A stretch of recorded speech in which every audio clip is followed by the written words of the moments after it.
بسم اللہ الرحمن الرحیم. Please like subscribe and share. بسم اللہ الرحمن الرحیم. السلام علیکم. میری آپ سبھی سے التجا ہے کہ ایک مرتبہ درود ابراہیمی پڑھ لیجیے گا. بسم اللہ الرحمن الرحیم. اللہم صلی علی محمد وعلی آل محمد کما صلیت علی ابراہیم وعلی آل ابراہیم انک حمید مجید. اللہم بارک علی محمد وعلی آل محمد کما بارکت علی ابراہیم وعلی آل ابراہیم انک حمید مجید. بسم اللہ الرحمن الرحیم.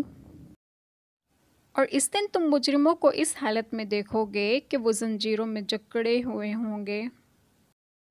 انہوں نے اپنے باپ دادوں کو گمراہی کی حالت میں پایا تھا، چنانچہ یہ انہی کے نقش قدم پر لپک لپک کر دوڑتے رہے. لیکن جو لوگ ایمان لائے اور جنہوں نے نیک عمل کیے تو انہیں وہ پورے پورے ان کے اجر دے گا، اور اللہ تعالیٰ ظالموں سے محبت نہیں کرتا. اے ایمان والو، اللہ سے ڈرو اور سچے لوگوں کے ساتھ رہا کرو، اور ہمارا خاتمہ نیک لوگوں کے ساتھ کرنا.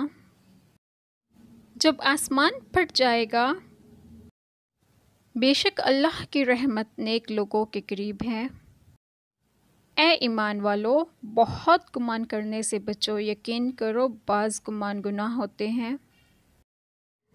اے اللہ، میری مدد فرما کہ میں تیرا ذکر کروں، تیرا شکر ادا کروں اور تیری بہترین عبادت کروں.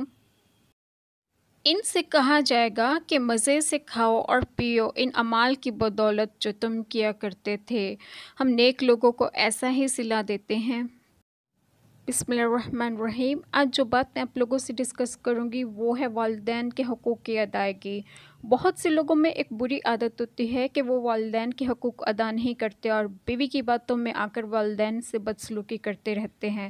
میرا آپ سے سوال ہے کہ وہ والدین جنہوں نے اپنی زندگی آپ پر گزار دی اور وہ تو آپ کے گھر بسنے کی وجہ سے خاموش بھی رہتے ہیں، مگر آپ لوگ اتنے بدبخت ہیں کہ بیوی کو اہمیت دے رہے ہیں اور والدین کو ڈیگریڈ کر کے انہیں سینٹروں میں چھوڑ کر آ رہے ہیں، یا انہیں علیحدہ کر رہے ہیں، یا اکیلا چھوڑ دیتے ہیں. کیا یہ آپ کا انصاف ہے؟ اللہ تعالیٰ کے لیے خود کو بدلیں. یک طرفہ فیصلہ نہ کیا کریں، آپ کو پوری زندگی پچھتانا پڑے.